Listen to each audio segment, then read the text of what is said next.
السلام عليكم ورحمة الله وبركاته. إن الحمد لله نحمده ونستعينه ونؤمن به ونتوكل عليه.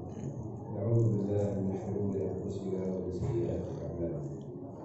من يهده الله فلا مضل له ومن يضلل فلا هادي له. نشهد أن لا إله إلا الله وحده لا شريك له ونشهد أن محمدا عبده ورسوله. أحبتي في الله، طبتم وطاب مشاكم وتبوأتم إلى الجنة منزلا، وأبشركم بهذا المجلس ببشارة النبي صلى الله عليه وسلم لكم. قال صلى الله عليه وسلم: ما اجتمع قوم في بيت من بيوت الله يتلون كتاب الله أو يتدارسونه فيما بينهم إلا نزلت عليهم الرحمة وغشيتهم السكينة وغشيتهم الرحمة وحفتهم الملائكة وذكرهم الله في من عنده سبحانه وتعالى. فهذه بشارة النبي صلى الله عليه وسلم لكم جميعا. Jadi di sini Syekh mengucapkan atau menyampaikan isyarat atau kabar gembira dari Rasulullah SAW karena Bapak dan Ibu sudah hadir pada tempat ini. Jadi perjalanan yang Bapak Ibu lakukan untuk hadir pada sini, insya Allah ganjarannya ada di sisi Allah Subhanahu wa Ta'ala. Dan kabar gembira itu adalah sebagaimana sabda Nabi SAW: barang siapa yang datang dalam majelis ilmu, mendatangi rumah dari rumah Allah yang di dalamnya dibacakan Al-Quran dan mempelajari Al-Quran, maka bagi dia diturunkan dalam hatinya sakinah, ketenangan, dan juga di kehidupannya dilingkupi dengan rahmat Allah Subhanahu wa Ta'ala. Kemudian dia dinaungi dengan sayap malaikat dan juga disebutkan namanya di hadapan Allah oleh Allah Subhanahu wa Ta'ala, di hadapan semua makhluknya Allah Subhanahu wa Ta'ala.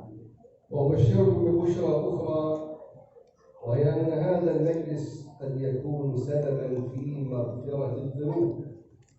في الحديث الصحيح عن النبي صلى الله عليه وسلم قال: إن لله في الأرض ملائكة سياحة، تمشي يمين وشمال السياحة.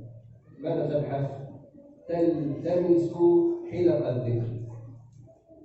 ليس لها مهمة إلا البحث عن حلق الذكر.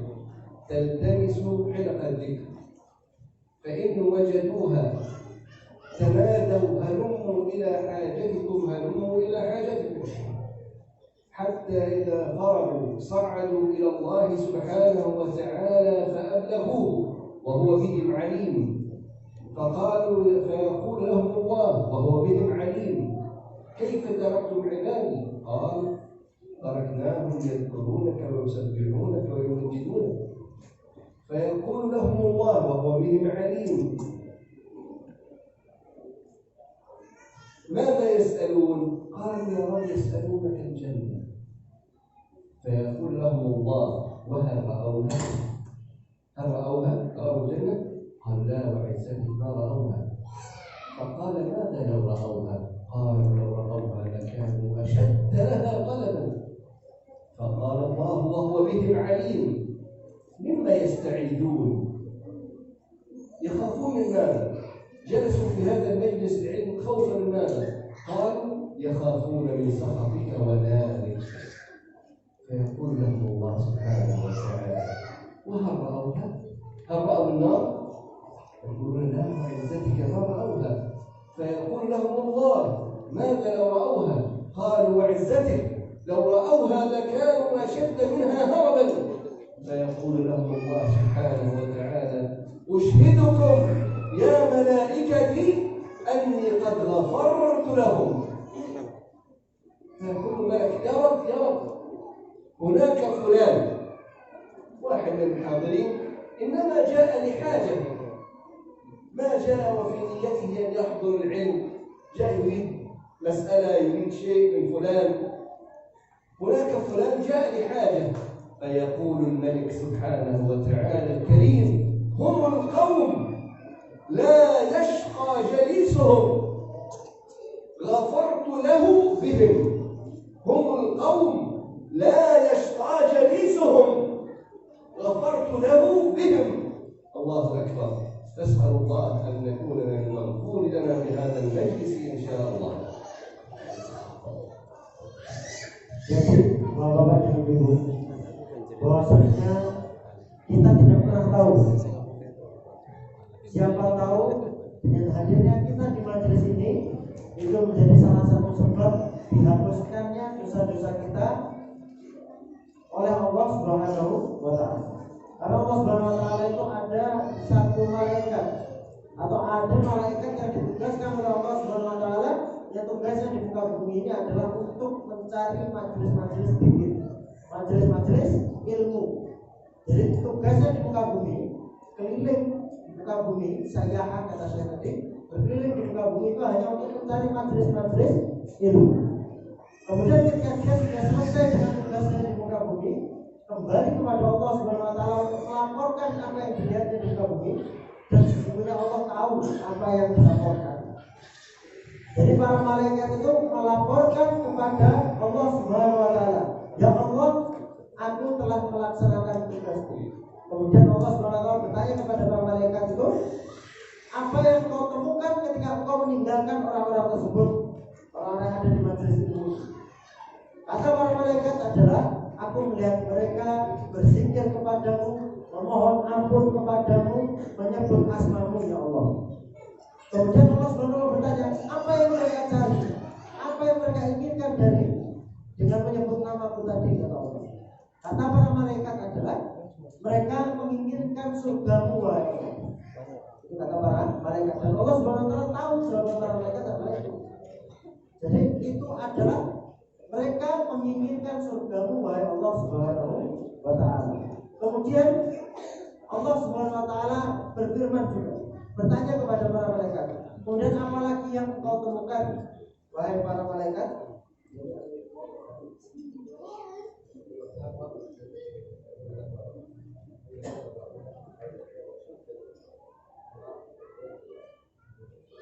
Kemudian Allah Subhanahu wa Ta'ala bertanya kepada para malaikat, apakah mereka menginginkan surga itu? Apakah mereka sudah melihat surganya? Kemudian para malaikat menjawab, belum wahai Allah Subhanahu wa Ta'ala, mereka belum pernah melihat surga. Kemudian apa yang akan mereka lakukan ketika mereka diperlihatkan surga di hadapannya? Maka para malaikat menjawab apa?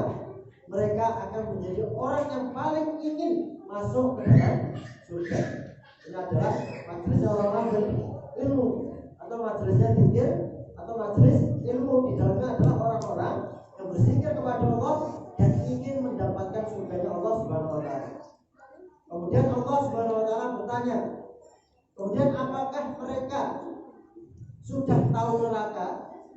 Belum wahai Allah Subhanahu wa Ta'ala. Kemudian apabila mereka diperlihatkan neraka, maka apa yang mereka berbuat? Kata para malaikat apa?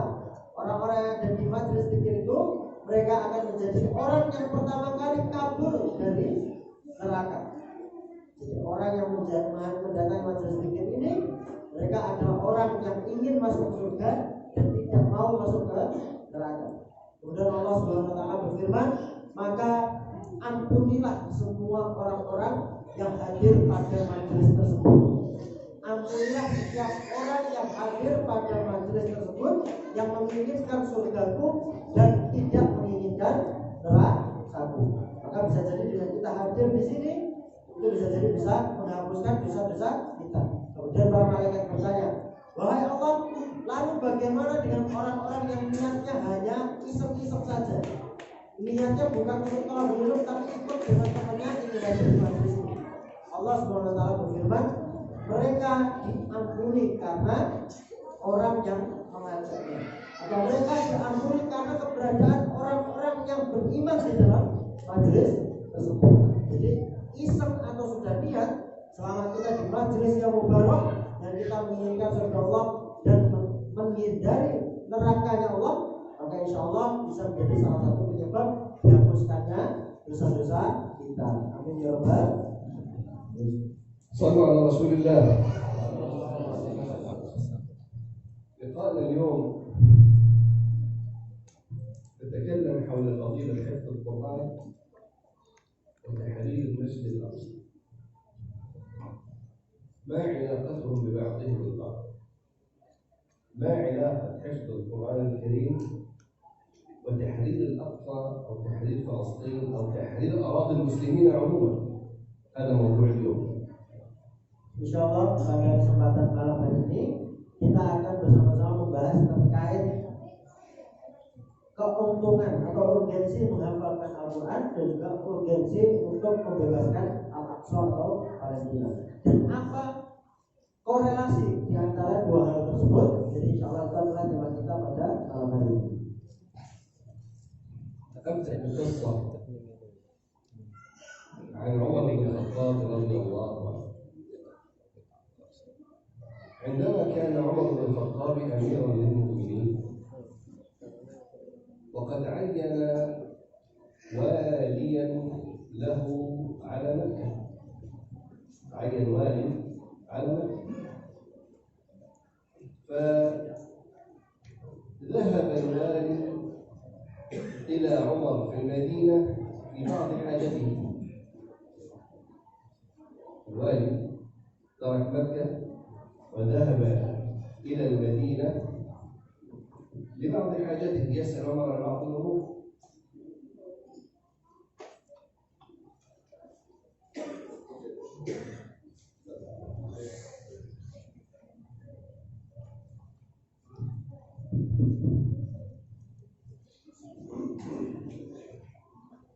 والي مكة ذهب إلى عمر بن الخطاب رضي الله عنه يسأله عن بعض الأمور، فعمر قال له: ما الذي جاء بك؟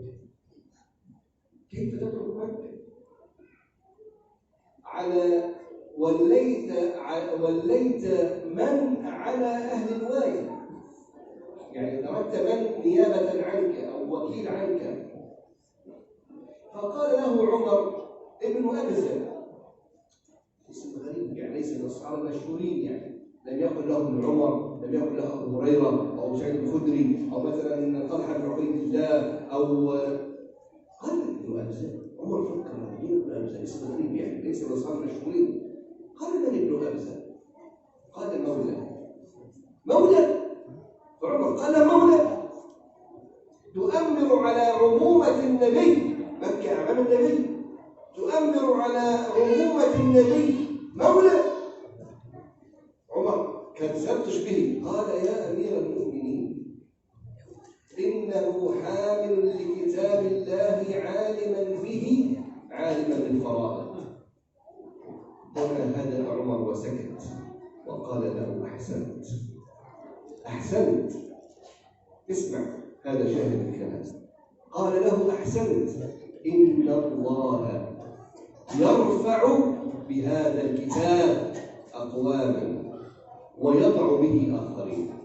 إن الله يرفع بهذا الكتاب أقواما ويضع به آخرين. ما معنى يرفع ويضع؟ سأشرح.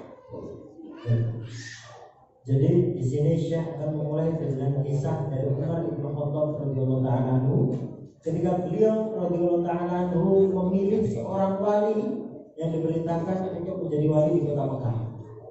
Pada suatu hari, wali yang diperintahkan untuk menjadi wali di kota Mekah tersebut mengunjungi kota Madinah untuk mengumpulkan kebutuhan-kebutuhannya, di mana Umar bin Khattab pada saat itu tinggalnya di Madinah. Jadi ketika beliau di Madinah bertemu dengan Umar bin Khattab radhiyallahu ta'ala anhu, kemudian ditanyalah orang tersebut, kenapa kamu di Madinah? Kata Umar bin Khattab. Kemudian orang tersebut berkata bahwasanya aku membutuhkan beberapa hal yang harus aku datangi di Madinah. Kemudian bagaimana dengan kota Mekah? Bagaimana dengan urusanmu di kota Mekah? Apakah engkau memiliki seorang yang mewakilimu di kota Mekah? Kata Umar. Kemudian wali tersebut menjawab, ada wahai Amirul Mukminin, ada yang menggantikanku. Siapa? Kata Umar. Kata wali tersebut adalah Ibnu Abzar. Kemudian Umar bin Khattab bertanya, siapa Ibnu Abzar? Kenapa enggak diambil Abdullah bin Umar atau siapa? Atau Abu Hurairah atau Talha bin Ubaidillah dan sebagainya. Siapa Ibnu Abzar ini? Kemudian ketika Umar bin Khattab mempertanyakan itu, mengkonfrontasi kepada wali tersebut, ditanya walinya itu, walinya mulai menjelaskan, sabar wahai Amirul Mukminin. Sesungguhnya yang petunjuk di sana adalah seorang maula. Ayo. Jadi yang ditunjuk untuk menggantikan walinya atau menggantikan wilayahnya di kota Mekah itu adalah seorang maula. Maula itu adalah dulunya hamba, kemudian dibebaskan. Tambah marah lagi Umar bin Khattab. Bagaimana bisa kamu menunjuk seorang maula menjadi penggantimu untuk mengurusi kota di mana Nabi SAW berdakwah di dalamnya, yang memiliki sejarah luar biasa di dalamnya. Kemudian wali tersebut berkata, sabar wahai Umar bin Khattab, sesungguhnya maula ini adalah orang yang paling mengerti, paling paham kitabullah Al-Qur'anul Karim. Kemudian dia berkata, Umar bin Khattab radhiyallahu ta'ala berkata kepada wali tersebut, ahsanta, maka kamu sudah betul, kamu sudah bagus menilai orang kalau pertimbangannya adalah pemahamannya terhadap Al-Quran. Kemudian Umar bin Khattab bersabda yang merupakan syahid dari kisah ini. Umar bin Khattab berkata bahwasanya sesungguhnya Allah Subhanahu wa taala mengangkat seseorang itu aqwaban dan juga ketik dengan Al-Quran, dan juga meletakkan orang yang tidak mendasari dirinya dengan Al-Quran. Nanti insyaallah akan dijelaskan oleh Syekh lebih detail lagi. فما معنى كلام الإمام أمير المؤمنين عمر بن الخطاب رضي الله عنه إن الله يرفع بهذا الكتاب أقواما ويضع به آخرين، يرفع به الذين علموه وتعلموا أحكامه وعملوا به وقدموه، فيقدمهم الله عن غيرهم ويرفع شأنهم في الدنيا والآخرة. هذا لمن علم وعمل وعلم بكتاب الله سبحانه وتعالى وقدمه. Yang dimaksud dengan kalimatnya bahwasanya Allah Subhanahu wa taala mengangkat seseorang itu dengan kitab Allah. Jadi mengangkat derajat orang itu landasnya adalah kitab Allah, dan juga meletakkan orang-orang yang tidak melandasi dirinya dengan kitab Allah. Maksudnya adalah bahwasanya orang-orang itu di hadapan Allah Subhanahu wa taala mereka akan dinilai orang-orang yang paripurna, istilah katanya itu ketika mereka mengetahui kitab Allah, alimah kitab Allah, kemudian amil. Setelah dia mengetahui dan mempelajari kitab Allah, mereka mengamalkan kitab Allah Subhanahu wa taala dan mereka mengajarkan kitab Allah Subhanahu wa taala. Mereka lah orang-orang yang memiliki derajat tinggi di hadapan Allah Subhanahu wa taala. Amma man ja'ala kitab Allah wara'a dhahri la yahtammu bih yuhmiluh أو يحفظه حفظا من الجلدة للجلدة، لكنه لا يعلم ما فيه ولا يعمل به، هذا يجعله الله في أسفل القوم، يذله إلى أسفل القوم، يجعل صدره ضيقا حرجا وينصر أعداءه عليه. هل عرفتم الفرق الآن؟ Dan barang siapa yang meletakkan Al-Quran di belakang punggungnya, wara al-dhahri, atau tidak mengedepankan Al-Quran dalam hidupnya, maka Allah Subhanahu wa taala akan menjadikannya orang-orang yang paling rendah kedudukannya, akan menjadikannya orang-orang atau kaum yang paling rendah kedudukannya, meskipun mereka menghafalkan Al-Quran, meskipun mereka hafal tapi tidak paham maknanya, tidak mengamalkan apa yang ada di dalamnya, maka mereka tidaklah berbeda dengan orang yang paling rendah di mata Allah Subhanahu wa ta'ala. Dan Allah Subhanahu wa ta'ala akan menjadikan di dalam hatinya haraj, akan gelisah, akan kacau, galau dan lain sebagainya, dadanya sempit, pikirannya sempit dan lain sebagainya, kalau menjadikan Al-Quran bukan sebagai petunjuk hidup. من فهم هذه القصة سيفهم ما هي العلاقة بين حفظ كتاب الله ونصرة الله لإخوانكم في غزة. Maka dengan kita mengetahui perbedaan itu tadi, insya Allah kita tahu korelasinya dengan materi kita pada malam hari ini, bahwasanya ketika kita menjadi kaum yang ditinggikan oleh Allah Subhanahu wa taala dengan Al-Qur'an, dan juga korelasinya dengan bagaimana Allah Subhanahu wa taala akan membantu saudara-saudara kita yang ada di Gaza, Palestina. Ya ahbab, لا بد أن تعلموا أن صراع الحق والباطل قائم منذ أنزل الله الرسالات إلى قيام الساعة، لن ينتهي. إن انتهى في موضع بدأ في آخر. لا بد أن يميز الله الخبيث من الطيب، وهذه سنة الله. قال تعالى: ولولا دفع الله الناس بعضهم ببعض لفسدت الأرض. قال تعالى: ولولا دفع الله الناس بعضهم ببعض لهدمت صوامع وبيع وصلوات ومساجد يذكر فيها اسم الله. فهي سنة الله الخالدة، سنة التدافع والصراع.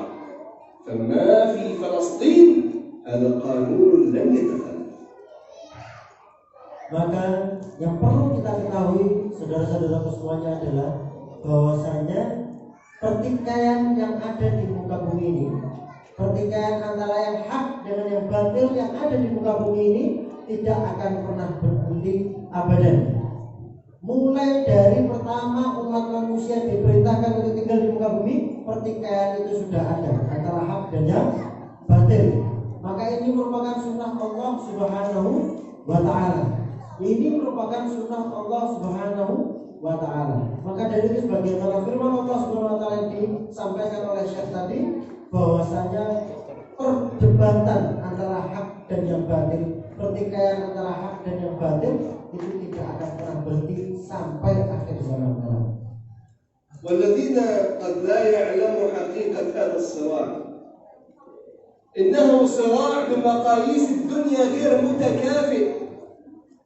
أنتم تتكلمون عن أقوى ترسانة مسلحة استخباراتية تكنولوجية في العالم، وهو هذا الكيان الصهيوني، مقابل بعض الشباب البسيط الذين لديهم بعض الإمكانيات المحدودة، الذين يعيشون تحت حصار خانق في أرض فقيرة في الموارد، فقيرة في الماء، فقيرة في الزراعة. لا يوجد تكافؤ، وسبحان من ثبته إلى الآن. Maka yang bisa kita lihat kalau fenomena yang terjadi sekarang di Palestina, di mana sebuah negara, sebuah negeri yang di dalamnya ada teknologi paling mutakhir, persenjataan paling mutakhir, kemudian alutsista yang paling mutakhir, berhadapan dengan orang-orang pemuda-pemuda dari Palestina yang tidak memiliki kompetensi militer, bahkan menghadapi orang-orang yang paling mutakhir teknologinya. Maka ini dari sumber dayanya saja manusia sedikit, sumber daya alam tidak punya, pertanian tidak punya, makanan tidak punya, air bahkan juga kesulitan. Maka ini merupakan sebuah keajaiban yang dipertontonkan oleh Allah Subhanahu wa taala di hadapan kita semua. ونجح العدو الصهيوني في السيطرة على كل فلسطين إلا 1% من فلسطين، وهي قطاع غزة الذين تسمعونه إلى الآن هو رأس حربة الدفاع عن المسجد الأقصى وعن فلسطين. إلى الآن لم يستطع العدو الصهيوني كسره والسيطرة عليه. لماذا قطاع غزة بالذات؟ يعني يسيطر على 99% من فلسطين. هذا 1% لا يستطيع. مساحة لا تتعدى 37 كيلو. لماذا؟ Jadi kalau kita bisa melihat bahwa orang-orang Zionis di Israel itu mereka berhasil menguasai bisa dibilang 99% daerah yang ada di Palestina. Tetapi masih ada satu daerah kecil yang disebut dengan perbatasan Gaza atau Gaza Strip. Itu belum berhasil dikuasai oleh orang-orang Israel, padahal batasnya atau Gaza itu luasnya cuma 37 km persegi, atau panjangnya dari utara ke selatan itu 37 km saja. Jadi bayangkan kota sekecil itu sampai sekarang Israel belum bisa menguasainya. وحاولت العدو الصهيوني حاول كثيرا حروب متكررة، حرب 48، حرب 67، حرب 2008، حرب 56، حرب 2008، حرب 2014، والأخيرة السنة الماضية 2020، ومع ذلك لم يستطع أن يهزم إخوانكم في غزة. لماذا؟ Dan Israel ini, orang-orang Zionis ini mereka telah melancarkan serangan-serangan dari 1948 dan sampai 65 tahun, kemudian 67, tahun 2008, tahun 2014, dan yang terakhir tahun 2020. Jadi 1948, 1956, 1967, 2008, 2014, dan yang terakhir 2020 kemarin itu orang-orang Zionis gencar merusak Gaza, gencar menyerang Gaza, namun sampai sekarang belum berhasil juga untuk menguasainya. أتعلم السبب يا أحباب؟ لأن المقاومة عندما دخل العدو الصهيوني تعددت ما بين مقاومة قومية ومقاومة إسلامية. مقاومة قومية فلسطين، ومقاومة إسلامية إسلام. أما المقاومة القومية لا ينصرهم الله، وكلهم الله لأنفسهم، جعل القرآن خلف ظهورهم فنصر الله عدوهم عليهم. أما الذين قالوا إسلامية إلى الآن يثبت الله أقدامهم ويخزي بهم أعداءه سبحانه وتعالى، لأن قطاع غزة 95 أو 98% منه مسلمين لا يوجد نصارى، وأكثرهم جماعات إسلامية، قليل العلمانيين. Mengapa orang-orang di Gaza ini begitu sulit untuk ditaklukkan oleh orang-orang Zionis? Di sini kita bisa membedakan antara perjuangan kaumiyah atau perjuangan yang dilandasi karena kaum, karena suku, dan dibedakan dengan perjuangan yang dilandasi dengan Islam. Jadi kalau perjuangan yang dilandasi dengan kaumiyah, Palestina saja, maka orang Zionis akan dengan mudah menghancurkannya.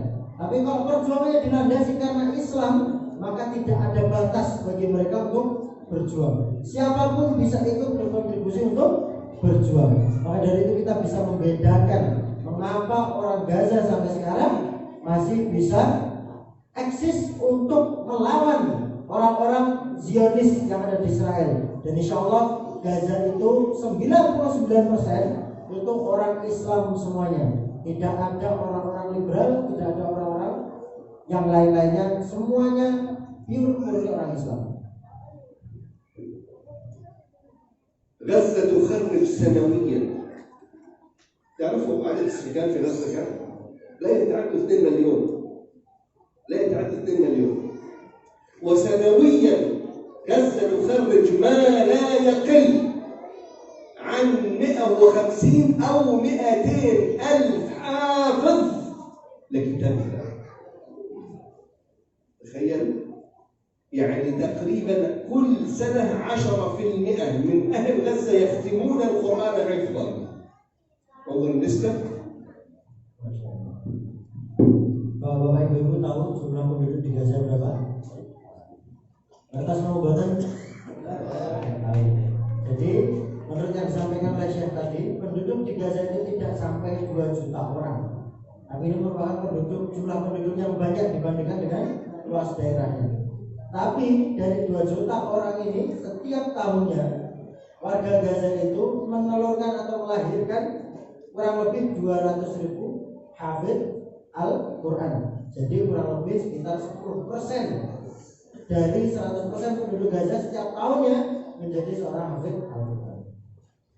من شهرين قام بعض إخواننا، أنا نسيت أن أحضر لكم الفيديو، ذهب إلى مدرسة فجأة بدون تنظيم، فدخل إلى الفصول فقال من معه المصحف يرفعه يريني، فوجد الفصل أكثره أو كله معه مصاحف. لحظة يا شيخ، لحظة يا أستاذ، هذا مصحف. يعني تقريبا ذهب إلى أكثر المدرسة. قال، وهذا فيديو موجود عندي، النسبة تقريبا 90% من حملة مصاحف لا يفارقهم، وأكثرهم حافظ له. حتى قال دخلت أحد الفصول فالجميع قال نعم نحن معنا مصحف الحمد لله ودائما يقرؤون المصاحف. فوجدت 2 لم يرفعوا المصاحف، قلت لهم يعني لأن مصاحفكم؟ قال نحن لا نحمل مصاحف. قلت لهم لماذا؟ قالوا نحن نحفظ القرآن عن ظهر قلب. قلت لهم قال تعالى كذا كذا كذا، قال له هذه سورة كذا آية كذا وأكمل السورة. طيب، قال تعالى كذا كذا كذا، قال هذه سورة كذا آية كذا وأكمل السورة. فقال هذا الأخ فعلا هذا هو الشعب الذي ينصره الله، لأنهم حفظوا لكتاب الله سبحانه وتعالى. Jadi Bapak dan Ibu, sejak 2 bulan yang lalu di sini Syekh punya video yang dikirimkan dari teman-teman yang ada di Gaza sana, yang menunjukkan ketika anak-anak mulai memasuki kelas-kelas untuk belajar, itu ketika ditanya oleh ustadznya apakah ada yang membawa Al-Quran, kemudian anak-anak tersebut mulai mengeluarkan Al-Qurannya satu persatu. 90% dari anak-anak di sana semuanya membawa Al-Quran. Jadi anak-anak di sana begitu berpegang teguh dengan Al-Quran. Kemudian ada 2 anak yang tidak bawa. Ditanya oleh ustadznya, mana Al-Quranmu? Kenapa kamu tidak membawa Al-Quran? Kemudian apa jawaban anaknya? Mereka menjawab bahwasanya aku tidak membawa Al-Quran karena aku sudah menghafalkan Al-Quran di luar kepala. Kemudian diteslah oleh ustadznya. Coba baca surat ini. Kemudian dibaca suratnya, dihafalkan ini surat ini, ayat ini, dilanjutkan, dihabiskan sampai suratnya selesai. Kemudian ditanya lagi, baca ini. Kemudian sama anaknya dibaca ayatnya, dilengkapi suratnya sampai surat keberapa, ayat keberapanya tahu. Maka ustaznya bilang mungkin anak-anak inilah penyebab sampai sekarang Allah Subhanahu wa taala masih memberikan pertolongannya untuk kita. أليس الله سبحانه وتعالى يقول ولينصرن الله من ينصره؟ هل الله يحتاج أحد ينصره؟ الله هو القوي العزيز الجبار. لكن ماذا يعني ينصر الله؟ أن ينصر دين الله، ينصر كتاب الله، ينصر سنة رسول الله. هذا هو الذي وعد الله بنصره، ليس الذي أهمل كتاب الله وأهمل سنة رسول الله. هذا لا ينصره الله، بل يكله الله إلى نفسه ويسلط عليه أعداءه ويذله في الدنيا قبل الآخرة. Maka sebagaimana firman Allah Subhanahu wa taala bahwa Allah Subhanahu wa taala itu tidak membutuhkan pertolongan siapapun. Allah Maha Segala, tidak membutuhkan pertolongan siapapun. Allah Maha Kuat. Tetapi kita lah yang justru membutuhkan pertolongan Allah Subhanahu wa taala. Dan apakah kita menjadi golongan yang ditolong oleh Allah Subhanahu wa taala? Maka tanyakan kepada diri kita sendiri. Apakah kita sudah beramal dengan kitabullah? Apakah kita sudah menghafalkan mengajarkan kitabullah, apakah kita sudah mengilmui kitabullah dan lain sebagainya. Karena kita akan ditolong dengan kitabullah, dan kita tanpa kitabullah akan menjadi orang-orang yang dihinakan oleh Allah Subhanahu wa ta'ala, yang akan dikuasai oleh musuh-musuhnya Allah Subhanahu wa ta'ala. في نفس الفيديو، في فيديو مختلف، عندما كانت الحرب السنة الماضية، طبعا لي أولاد عمومتي هناك، يعني أصدقاء هناك، فكان يصور المجاهدين المرابطين في الحرب، تعرفون المجاهدين الملثمين هؤلاء لا ترى منهم شيء، يلبس بدلة عسكرية والسلاح وكذا، فقال له أرني ماذا ترتدي؟ هذا الذخيرة، هذا قنابل يدوية، هذا كذا، هذا كذا، ثم في الجيب فأخرج من هذا الجيب ماذا؟ قال ماذا هنا؟ قال هذا مصحف. قال تذهب إلى المعركة بمصحف؟ قال طبعا. أي وقت يكون في راحة، يكون في وقت لابد أن أفتح المصحف. أرسل لي الصورة، والله أنا بكيت.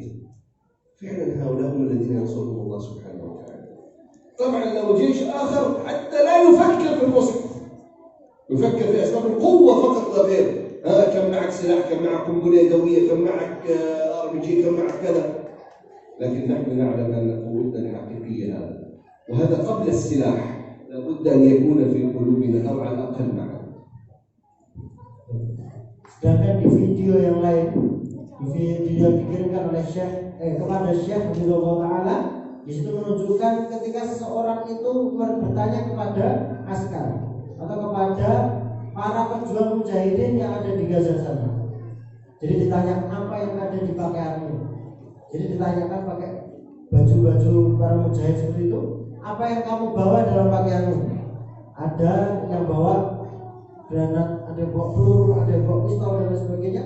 Kemudian satu hal yang tidak pernah mereka lupa, yang ada di kantongnya sini. Kemudian apa yang ada di kantong kamu? Kata orang yang ada dalam video, yang ada di kantongnya adalah mushaf. Bagaimana kamu pergi ke mushaf sedangkan kamu dalam keadaan berperang? Bagaimana kamu pergi berperang dan dalam keadaan kamu membawa mushaf seperti itu? Maka disitulah mereka tidak pernah meninggalkan mushaf. Bahkan kalaupun tidak membawanya, mereka menghafalkannya.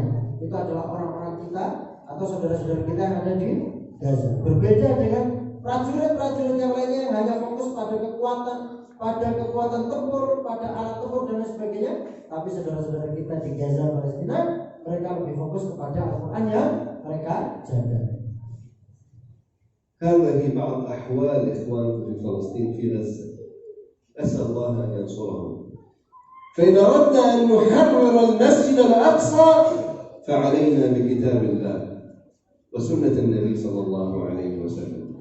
ليس حبرا نقرأه وليس كلمات نحفظها، بل نحفظ معناها ودلالتها والعمل بها والدعوة إليها. قسما بالله لا يصبر أمامنا هذا العدو الهش لحظة واحدة ولا فواق ناقة وسيرجع لنا المسجد الأقصى محررا مطهرا إن شاء الله. هذا هو الطريق. Maka tidak ada jalan lain bagi kita untuk membebaskan Al-Aqsa. Tidak ada jalan lain bagi kita untuk membebaskan Al-Aqsa hanya kecuali dengan Al-Quran dan juga sunnahnya Rasulullah Shallallahu Alaihi Wasallam. Kita menjaganya saja tidak cukup. Kita harus mempelajarinya, harus mengamalkannya, harus mengajarkannya. Kita harus menjiwai Al-Quran dan juga menjadi representasi dari Al-Quran. Karena dengan itulah Allah Subhanahu Wa Taala memenangkan umat Islam. Karena itulah musuh-musuh Islam takut dengan agama Islam. Maka dari itu ini merupakan sebuah yang harus kita perhatikan, sebuah hal yang harus kita perhatikan, bahwa kita hendaknya berpegang teguh dengan Al-Quran dan juga sunnahnya Rasulullah, mengamalkannya, mengajarkannya dan menjiwainya. أخيرا تنبيه مهم لخطأ وخطر شائع بين بعض المسلمين. لا تفصلوا كتاب الله عن سنة النبي صلى الله عليه وسلم. Dan juga yang paling penting yang harus kita pahami bahwasanya ini merupakan kesalahan yang bahaya sekali dan sudah menyebar di antara umat Islam. Karena beberapa membedakan antara Al-Quran dan As-Sunnah. Karena tidak ada pembeda antara Al-Quran dan Sunnah. Dua-duanya adalah sumber yang harus kita pegang kuat-kuat. واسمعوا لهذا الحديث عن النبي صلى الله عليه وسلم يحذرنا من هؤلاء الذين يلزمون كتاب الله ويتركون سنته. قال صلى الله عليه وسلم يأتي زمان. Jadi sebagaimana sabda Nabi SAW, di mana beliau SAW bersabda bahwasanya Allah Subhanahu wa taala tidak akan pernah menerima orang-orang yang hanya beramal dengan Al-Quran saja dan mengesampingkan sunnahnya Rasulullah Sallallahu Alaihi Wasallam. Qala sallallahu alaihi wasallam, sallu alaihi. Ya'ti zamanun yattaki'u ahadukum ala arikatihi yuhaddithu bihadithi qala Rasulullah فيأتيه أحدكم فيسأله مسألة فيقول فلنرجع إلى كتاب الله ليس السنة فلنرجع إلى كتاب الله فما وجدنا فيه حلالا حللناه وما وجدنا فيه حراما حرمناه. وما قال كلام خطأ، لا هذا هو الخطأ. ماذا قال النبي صلى الله عليه وسلم؟ ألا وإني قد أوتيت كتاب الله ومثله معه سنتي. ألا وإني أوتيت كتاب الله ومثله معه سنتي. لا تفرق بين الكتاب والسنة. Di situ Rasulullah SAW bersabda, akan tiba masa di mana seseorang di antara kalian, wahai para sahabat, itu duduk di atas sofanya, di atas arikahnya, di atas sofanya, berkata, qala Rasulullah, kata Rasulullah seperti ini, kata Rasulullah seperti itu. Kemudian datang sahabat yang lain di antara kalian, datang menuju orang tersebut, bertanya kepada Rasulullah, kepada orang tadi yang duduk di atas sofa, bertanya tentang sebuah hukum. Kemudian orang tersebut berkata, kita kembali kepada kitabullah, bukan kepada Rasulullah SAW, tapi hanya kepada kitabullah Ta'ala saja. Maka disitulah Rasulullah SAW bersabda, aku diberikan kitabku oleh Allah Subhanahu Wa Ta'ala, dan apa yang menyerupai dengan kitabku secara hukum, yaitu sunnahku, kata Rasulullah Sallallahu Alaihi Wasallam. Aku diberikan kitabullah dari Allah Subhanahu Wa Ta'ala, dan juga hal yang menyerupai kitabullah secara hukum, yaitu sunnahnya Rasulullah Sallallahu Alaihi Wasallam. Jadi tidak ada pemisah di antara Al-Quran dan juga As-Sunnah. أنا علمت من الأستاذ حسني بارك الله فيه أن هذا معهد يهتم بحفظ كتاب الله وبدراسة حديث النبي. أنا أتمنى أن يكون حفظ كتاب الله وحفظ سنة النبي إن شاء الله. تحفظوا كتاب الله وتحفظوا سنة النبي، ليس دراسة فقط. فلتجمعوا النورين في قلوبكم، اجمعوا النورين في قلوبكم، نور القرآن ونور السنة لينصرنا الله سبحانه وتعالى.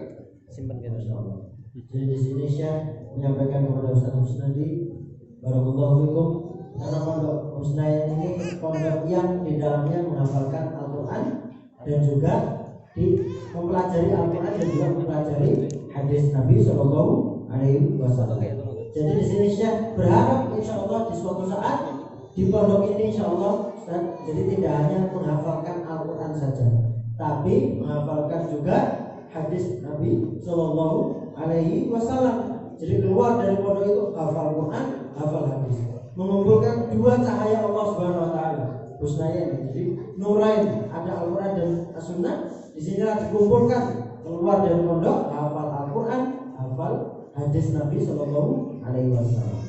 اسم المعهد الحسنيين صح؟ ما هما الحسنيين؟ تعرفوا؟ ما هما الحسنيين في الإسلام؟ ماذا؟ أربع مقصود حسنيين توقع bahasa Indonesia sedikit. طيب الحسنيين هو النصر أو الشهادة كما قال أصحاب النبي صلى الله عليه وسلم ما نبتغي إلا إحدى الحسنيين نصر أو شهادة في سبيل الله. إن أردت نصرا فعليك بكتاب الله وسنة النبي صلى الله عليه وسلم كما ذكرنا. إن أردت أن تكون شهيدا على الحق وأن يكتب الله لك شهادة يرفعك بها فمت على كتاب الله وسنة النبي صلى الله عليه وسلم لتنال إحدى الحسنيين إن شاء الله. Jadi apa itu husnayain kata Syekh? Itu sebagaimana dalam hadis Nabi Sallallahu Alaihi Wasallam beliau berfirman, beliau bersabda bahwasanya ketika para sahabat ditanya apa yang kalian inginkan, para sahabat menjawab ihdal husnayain, satu di antara dua kebaikan. Dan apa itu husnayain? Yang pertama adalah nasrun atau kemenangan, dan yang kedua adalah syahadah atau mati syahid. Maka kalau kita ingin menang, maka kita menangnya adalah dengan Al-Quran dan juga sunnahnya Nabi Sallallahu Alaihi Wasallam.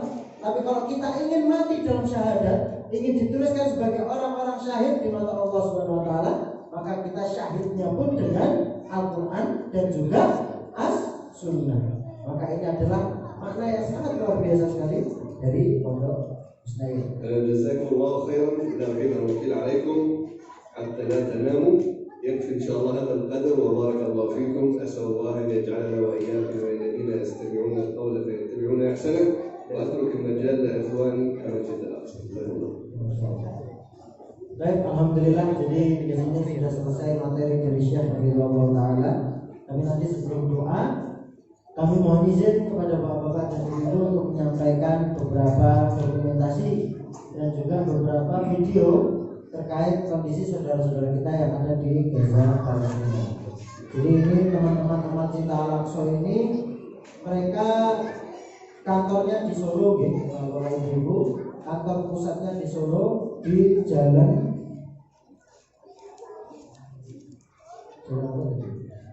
di Cemani pokoknya.